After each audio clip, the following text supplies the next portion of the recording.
Olá, estou aqui para iniciar o programa Saúde em Dia desse domingo. Hoje um programa especial por dois motivos. Primeiro, porque nós vamos iniciar a retransmissão para a Rádio Esperança FM 106.1 de Itapipoca. Segundo, pelo convidado.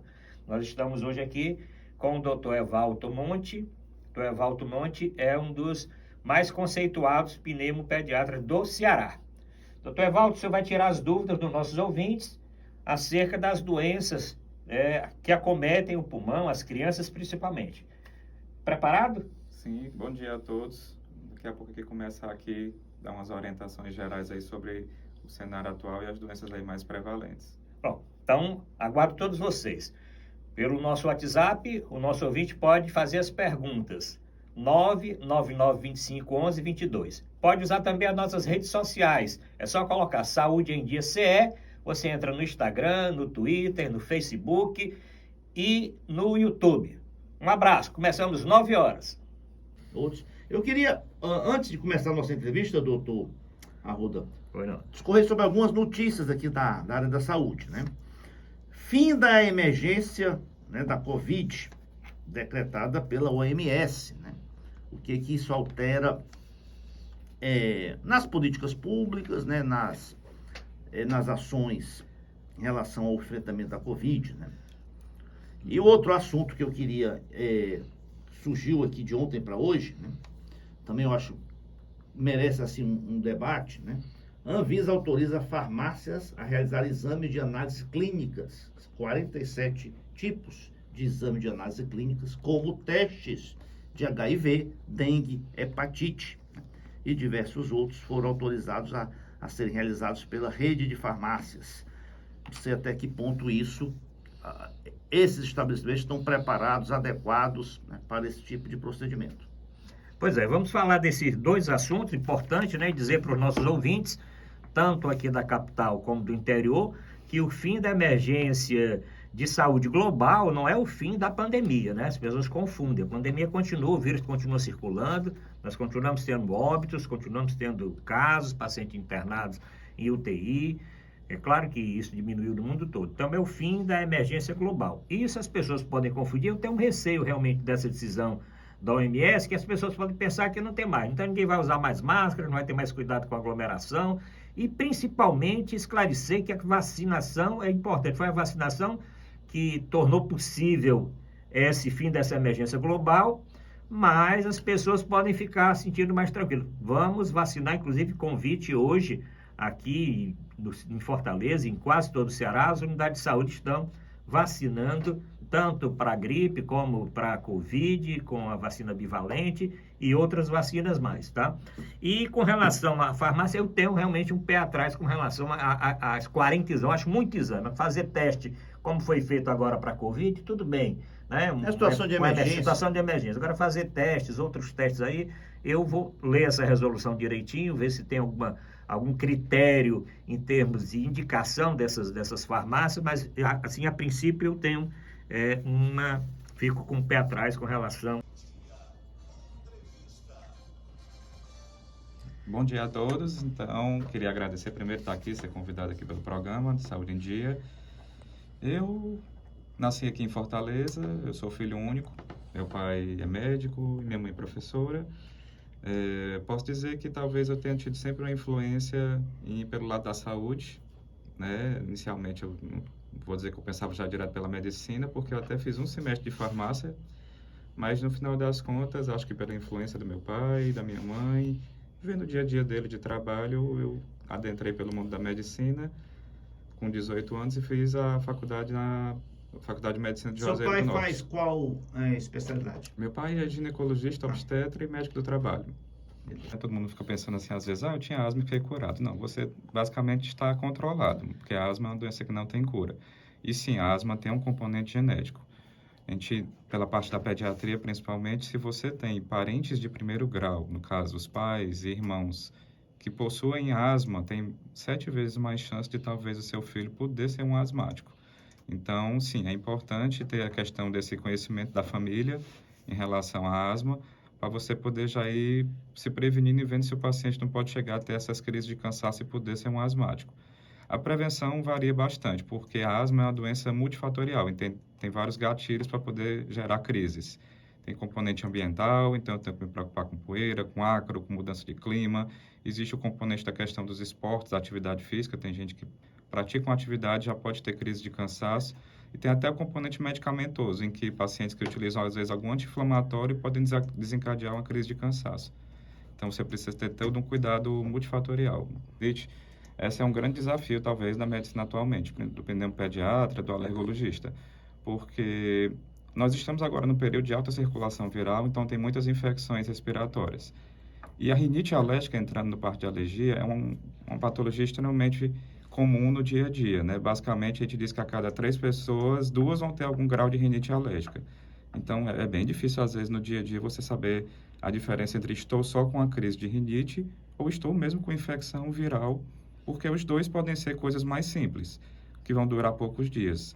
Então, às vezes, você precisa, sim, de uma consulta com um alergologista, com um pneumo, para poder saber se você tem rinite alérgica, para poder começar um tratamento. E, claro, a gente no calendário de vacina, e você, no público, tem a vacina 10 valente, que quer dizer o quê? Que ela protege contra 10 sorotipos de pneumonia, do pneumococo. No particular, a gente já tem uma que é mais abrangente, que é a 13 valente, que protege contra 13 sorotipos. Essa é até uma das recomendações que eu faço ultimamente no consultório, que como está num aumento no número de casos de pneumonia, de bronquiolite, muitas crianças internadas, em que as crianças menores de 5 anos têm que, recomendado agora, fazer a vacinação com a 13 valente, que é a da rede particular, para poder aumentar essa proteção dessas crianças.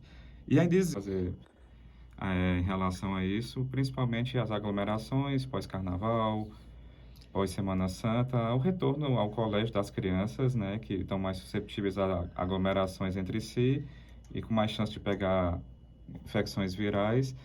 Então, a bronquiolite é uma doença causada por um vírus que cursa aí de 7 a 10, a 7 a 14 dias, e tem alguns sinais que a gente diz que favorecem da criança poder ter mais gravidade, principalmente naquelas crianças menores de 6 meses, menores de 3 meses, principalmente a chance de internação é muito grande, e dependendo da questão do desconforto respiratório. Ela é uma doença que costuma dar tosse seca, tosse produtiva, febre, e um grau variável na questão do desconforto respiratório.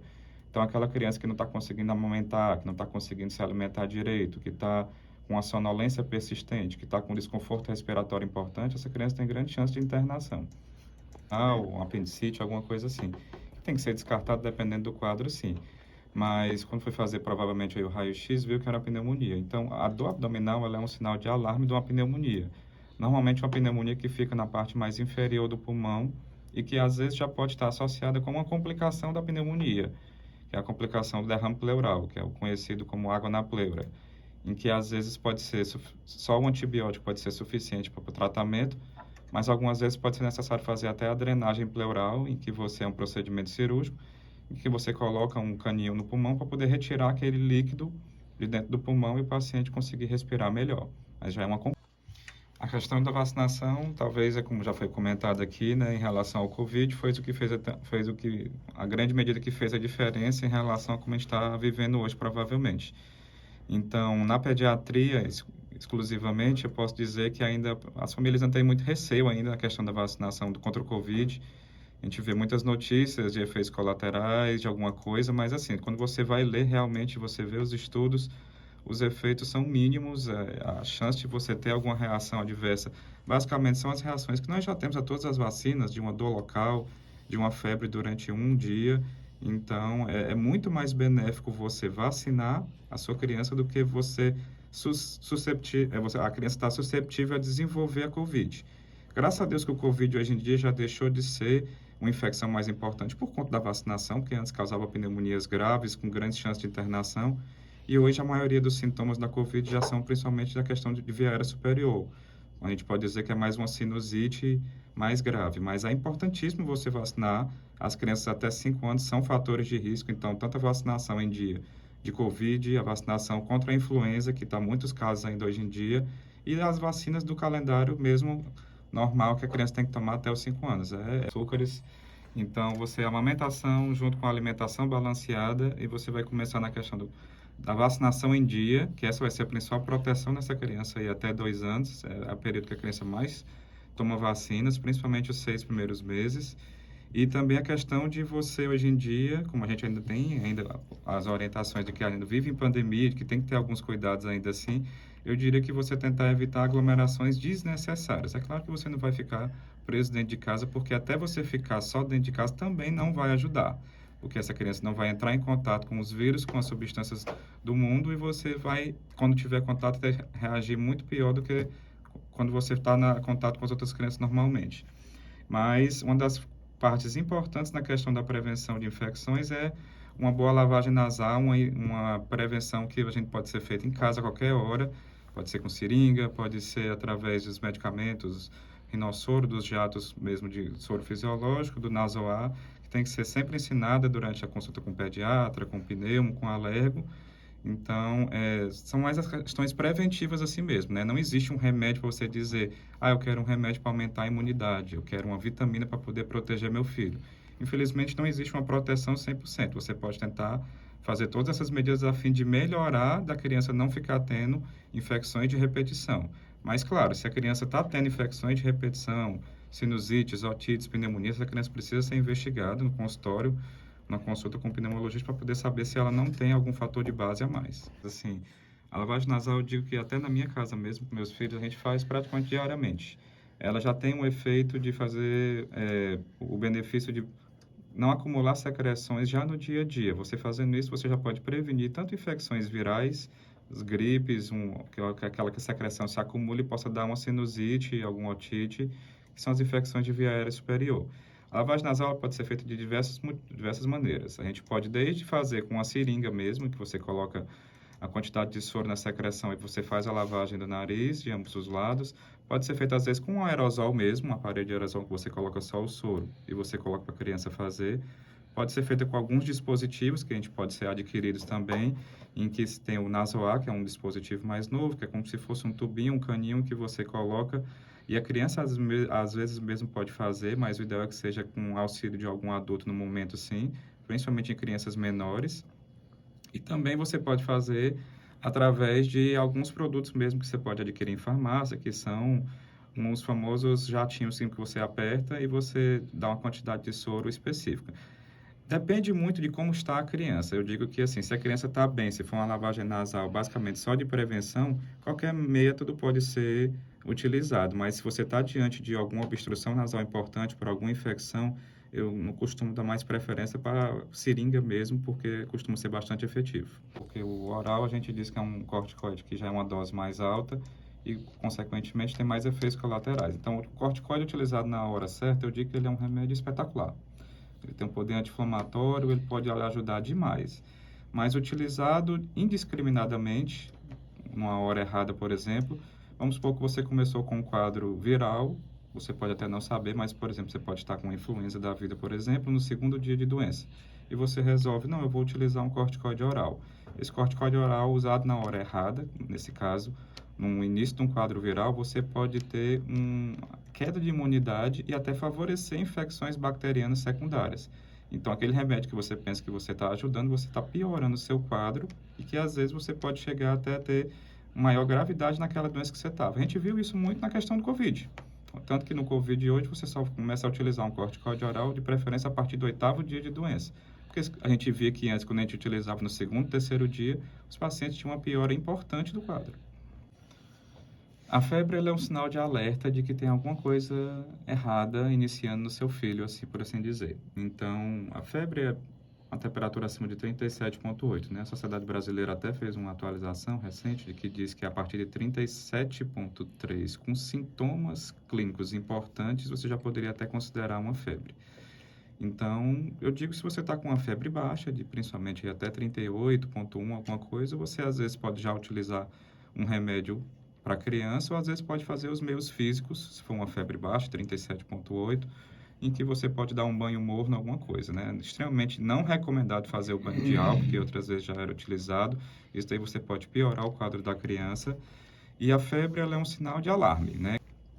É assim, a questão das doenças virais, a gente diz assim, uma doença viral é uma doença autolimitada. Então, se você estiver diante de uma gripe, de alguma coisa, às vezes você pensa que você está utilizando algum produto e você ficou bom por conta daquele produto. Mas se for uma doença viral, você vai ficar bom com ou independente do que você está usando. Então, primeiramente, saber o que é que você tem. Em relação desses produtos aí todos que foram comentados, talvez ainda possa dizer alguma coisa mais importante, que é em relação ao eucalipto. Sim, o eucalipto, às vezes, ele pode ser utilizado, mas eu digo assim, você precisa ter um acompanhamento para poder saber realmente, primeiro, qual patologia seu filho tem. Não é simplesmente de qualquer gripe que ele tiver, qualquer tosse, qualquer nariz obstruído, que eu vou pegar uma bacia com eucalipto e colocar lá. Então, e se essa criança já tiver mesmo, seja uma hipertrofia de adenoide, se ela tiver uma doença do refluxo, alguma coisa, então essas medidas não vão ajudar e podem dar efeitos colaterais. Então, eu diria que, primeiramente, você precisaria de uma consulta com um pediatra, com alguém, para poder avaliar a sua criança e ver. Porque, sim, se for em quadros simples, você vai ficar bom com isso daí ou independente disso.